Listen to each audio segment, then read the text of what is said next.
मानस balcony में खड़े होकर जब शांति से ये सब चीजें देख रहा है, महसूस कर रहा है समंदर की तरह, तो लहरें उठ रही हैं श्वेता और शाकिब की जिंदगी में।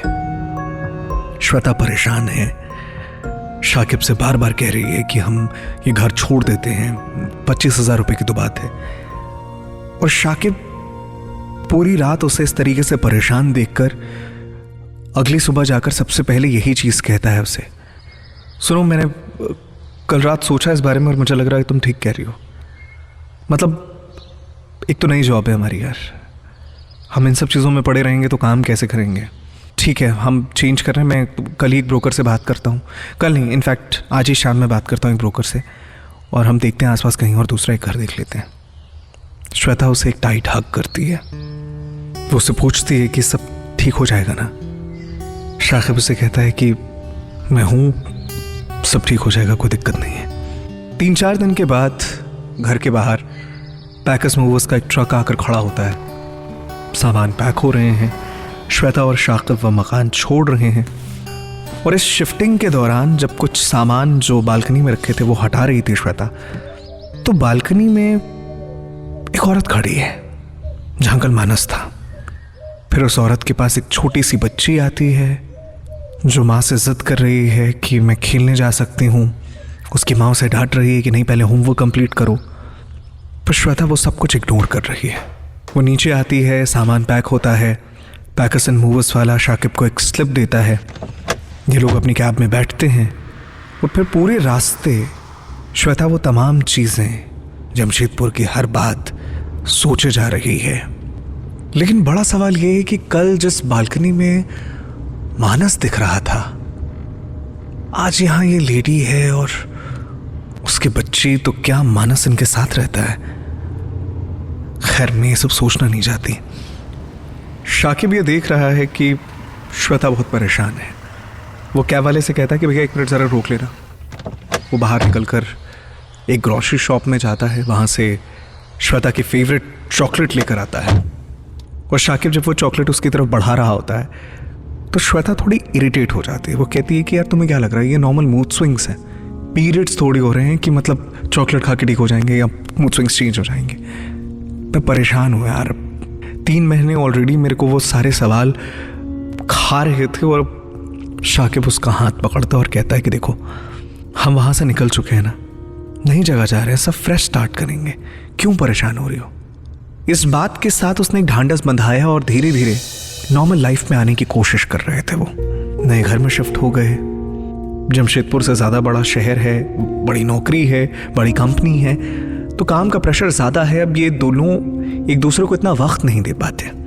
पर श्वेता थोड़ी गुमसुम है, जो एक चीज़ उसके साथ अभी हुई है वो उसे भूल नहीं पा रही है। और लगातार स्ट्रेस देखकर शाकिब एक रोज़ उससे कहता है कि सुनो वीकेंड्स पे भी हमको टाइम नहीं मिल पा रहा है यार, पूरा पूरा दिन या तो तुम फ़ोन पे लगी रहती हो या तो कोई तुम्हारी कॉल चल रही होती है, मेरी अपनी मजबूरियां चल रही हैं। आज एक काम करें, प्लीज़ लीव ले लो यार। उसने कहा तुम पागल हो, अभी नहीं ले सकती, मेरी बहुत इंपॉर्टेंट मीटिंग है, मैं लीव नहीं ले सकती।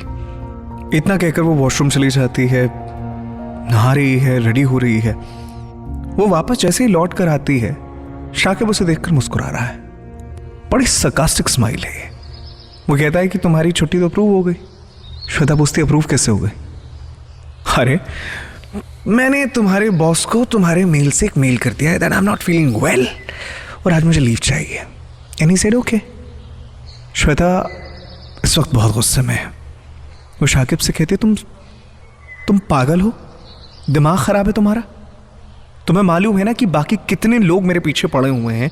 हर कोई ये सोचता है कि हम छोटे शहर से आए हैं, हमें उतनी कैपेबिलिटी नहीं है, उतना कैलिबर नहीं है। मैं प्रूव करने की कोशिश कर रही हूँ।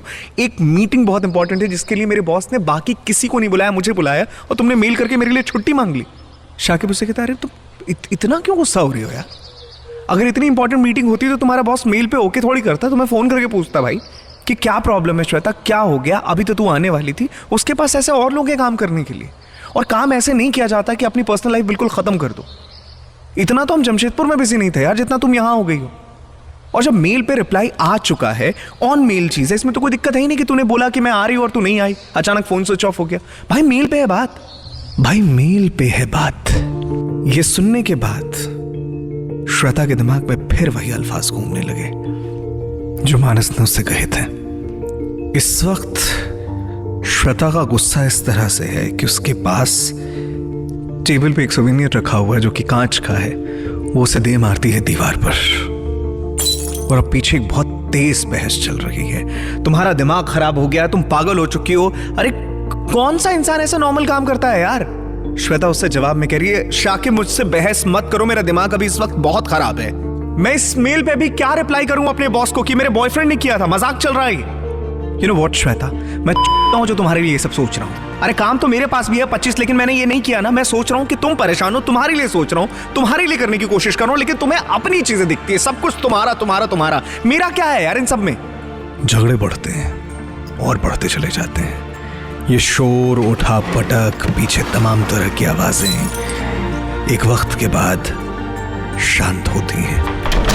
और जब शांत होती हैं तो फिर खामोशी जो है वो सबसे बढ़िया मरहम है किसी भी जख्म का।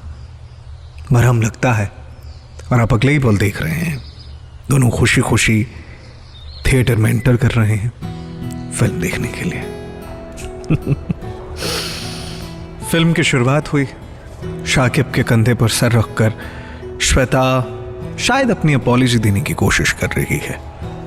शाकिब भी ऐसे बिहेव कर रहा है कि चल जो हुआ सो जाने दे, अभी अपना टाइम एंजॉय करते हैं। इंटरवल के टाइम शाकिब कहता है कि मैं पॉपकॉर्न ले आऊं या कुछ और चाहिए होगा।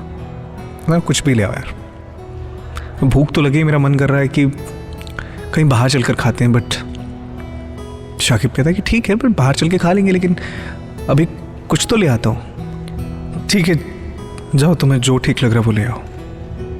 शाकिब उठकर थिएटर की लॉबी में गया है। श्वेता अपना फ़ोन चेक कर रही है कि कहीं बॉस का मैसेज या कॉल तो नहीं आया हो, बट कोई कॉल या मैसेज नहीं है। एक तरफ उसे गिल्ट भी है, लेकिन अब तक ये जो थिएटर अंधेरे में था, इंटरवल के साथ जो इसमें रोशनी आई, श्वेता ने पलटकर अपनी दाहिनी तरफ देखा। यहां मानस बैठा है। आप समझ सकते हैं क्या फीलिंग है। अगर अभी जिस्म कट भी जाए तो उससे खून नहीं निकलेगा। वो कहावत है ना कि काटो तो खून नहीं। वो नजरें नहीं मिला पा रही है, नजरें चुरा रही है, और उसे लगता है यहां से उठकर निकल जाने में भलाई है। वो उठकर भागती हुई लॉबी में जाती है। शाकिब वहां लाइन में खड़ा है। यहां बहुत सारे लोग हैं, वो कुछ कह भी नहीं सकती। वो सीधे वॉशरूम चली जाती है।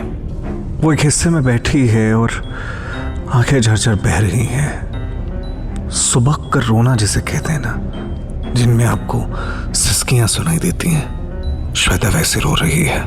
और फिर उसका फोन वाइब्रेट करता है। शाकिब बाहर उसका इंतजार कर रहा है, वो उसे बुलाता है। श्वेता अपने आंसू पोंछती है, चेहरा धोती है, बाहर निकलती है। वो शाकिब से कुछ नहीं कहती। वापस वहीं जाकर वो लोग बैठते हैं। अगले 1-1.25 घंटे फिल्म चल रही है। स्क्रीन पे कौतूहल मचा है और यहां शांत मुस्कुराता हुआ बैठा मानस इत्मीनान से पॉपकॉर्न खा रहा है। फिल्म खत्म होती है।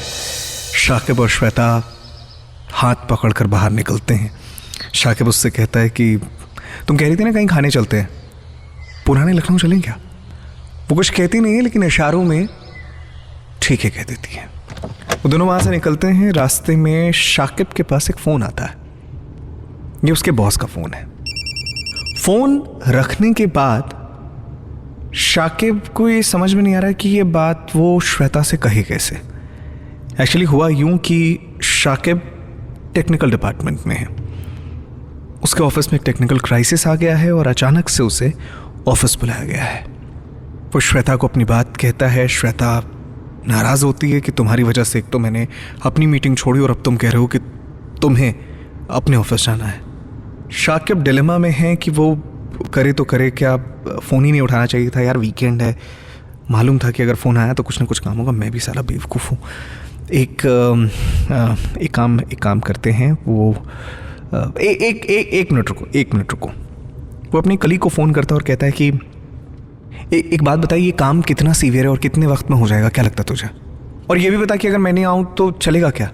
दूसरी तरफ जो लड़का है फ़ोन पर वो ये कहता है कि अब ये तो मुझे भी नहीं मालूम कि कितना टाइम लगेगा, लेकिन ऐसा कुछ बहुत सीवियर नहीं है, मतलब हम इसको मंडे को भी कर सकते हैं।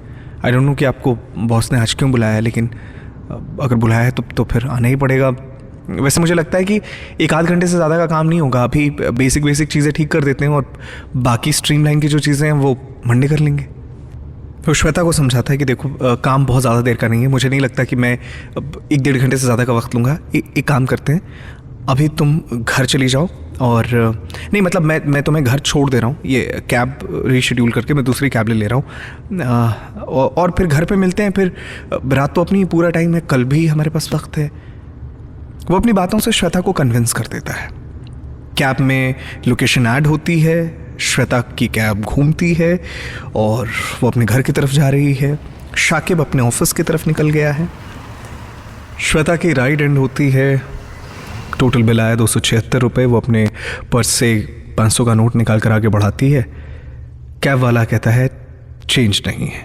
श्वेता अपना पर्स टटोलने लगती है कुछ, लेकिन पूरे नहीं हो पा रहे हैं ये पैसे। वो कहती है कि आप देखिए ना, आपके पास चेंज होगा। वो पलट के कहता है कि मैडम मैंने कहा ना चेंज नहीं है। श्वेता के चेहरे से रंग उड़ गया है क्योंकि कैब ड्राइवर मानस है। वो 500 का नोट वहां फेंकती है और भागते हुए सीधे अपने कमरे में अंदर दाखिल हो जाती है। वो लगातार उसे फोन कर रही है, शाकिब फोन काट रहा है और अब अकेले इस घर में श्वेता को ये घर भी काटने को दौड़ रहा है। वो गुस्से में है, परेशान है, इतने मिक्स्ड इमोशन है कि इनको शब्दों में बयां कर पाना मुश्किल है। कोई और है भी नहीं जिससे वो ये बात कह सके। वो चुपचाप बिस्तर में एक चादर मुंह तक ढक कर लेटी है इस गर्मी के मौसम में। थोड़ी देर बाद जब वो शांत होती है तो किचन में जाकर अपने लिए कप कॉफ़ी बनाती है। शाकिब को वापस से फ़ोन करती है। वो कहता है कि यार ये कुछ बड़ी भसड़ है यार, टाइम लग रहा है। मैं तुम्हें थोड़ी देर में कॉल कर रहा हूँ, रुक जा, थोड़ी देर रुक जा, बस मैं कॉल कर रहा हूँ। श्वेता इरिटेट हो रही है पर कॉफ़ी का मग लेकर बालकनी में आती है। एक सिप कॉफ़ी लेने के बाद फिर दाहिनी तरफ देखती है और यहाँ फिर से एक शख्स चुस्कियां ले रहा है, मानस। श्वेता के हाथों से वो कॉफी मग छूटता है। वो भागती है, चाबी निकालती है, दरवाजा लॉक करती है, बाहर निकलती है और भागते हुए सड़क पर पहुंचती है। ऑटो रोकने की कोशिश करती है, ऑटो वाला रुकता भी है। उससे वो बताती है कि इस तरफ जाना है जहां शाकिब का ऑफिस है। एक एक करके हर दूसरा ऑटो वाला मना कर रहा है। वो ज़्यादा पैसा देने की बात कर रही है। ऑटो वाले कह रहे हैं कि मैडम हम घर जा रहे हैं, वो दूसरा रास्ता, हम उस तरफ नहीं जाना चाहते। और ये खड़े खड़े परेशान है, सर दर्द हो रहा है, चीज़ें आसपास ठीक तरीके से नज़र नहीं आ रही हैं, सर भारी है इस वक्त। श्वेता अपने सेंसेस में नहीं है। तभी उसके पास शाकिब का फ़ोन आता है। हेलो यार, मेरा काम हो गया, कहाँ है तू? रेडी है? एंड इस तरफ श्वेता की जो आवाज़ वो सुनता है परेशान हो जाता है। वो दहाड़ मार कर रो रही है। सिर्फ इतना कह रही है, शाकिब प्लीज़ आ जा यार, मैं बहुत परेशान हो रही हूँ। मैं यहाँ तेरे ऑफिस से ठीक पहले जो चौराहा है ना, मैं वहाँ खड़ी हूँ, प्लीज़ जल्दी आ जा। और अब आप देख रहे हैं कि शाकिब ऑफिस से एक दोस्त की कार लेकर आया है। वो श्वेता को बिठाता है, श्वेता सारी बातें उसे बताती है। शाकिब बहुत ध्यान से एक चीज सुन रहा है। गाड़ी अपनी तेज रफ्तार में अपने डेस्टिनेशन की तरफ जा रही है। श्वेता की आंखों से ये जो मूसलाधार बारिश हुई है, इसके बाद उसके चेहरे पर एक शांत आसमान जैसी शांति है। वो खिड़की के बाहर एक एक चीज देख रही है, खामोशी से एक एक चीज नोटिस कर रही है। गाड़ी अपने रफ्तार में चल रही है। वो फिर इस सन्नाटे को चीरते हुए शाकिब उससे कहता है, डिप्रेशन समझती हो? बहुत खराब बीमारी है।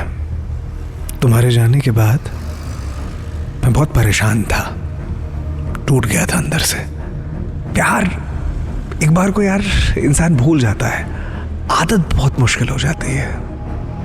मैं शहर छोड़ना नहीं चाहता था, बट क्या करूं, वहां हर तरफ तुम्हारी याद थी। पर मैंने कहा ना कि प्यार एक बार छूट भी जाए जलता है यार, आदत से निकलवाना बड़ा मुश्किल हो जाता है। उस रोज ट्रेन में कोई बच्ची नहीं थी, किसी ने मुझसे मेरा नाम नहीं पूछा। मैंने तो बस इमेजिन कर लिया कि कोई है वहां पर। इसी रफ्तार में गाड़ी चल रही थी उस रोज भी, तुम्हारी तरह ठीक मैं बाहर देख रहा था, फिर तुम दिख गए। मैं जब नीचे गिरा तो बचा हुआ था, पर लगा कि जैसे पटरी के उस तरफ तुम खड़ी हो। मैं उस तरफ बढ़ने लग गया, फिर ट्रेन मेरे ऊपर से गुजर गई। डरो मत, मैं मारने नहीं आया हूं तुम्हें, बस एक सवाल बाकी था, फिर किसी को धोखा तो नहीं दोगे ना? क्योंकि इंसान अपनी फितरत के आगे बड़ा मजबूर होता है। जिसके साथ हो रहो कोई दिक्कत नहीं है, पर अगर फिर किसी को धोखा दोगे तो मेरी मानो ये दरवाजा खोलकर कूद जाओ। श्वेता लॉयल रहेगी या नहीं, इस सवाल का उसके पास जवाब नहीं है। उसे सिर्फ एक बात सुनाई दे रही है, अगर तुम फिर किसी को धोखा दोगी तो दरवाजा खोलकर कूद जाओ।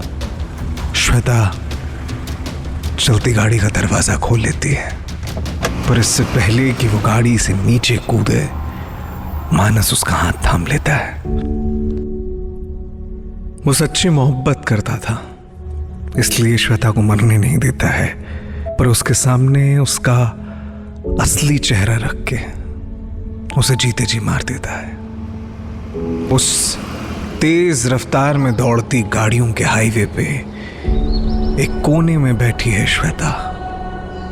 एक शाकिब उसे ढूंढता हुआ इस तरफ आ रहा है, और एक मानस जो मर गया है वो जिंदा होके जा रहा है, क्योंकि आशिक कभी मरते नहीं है।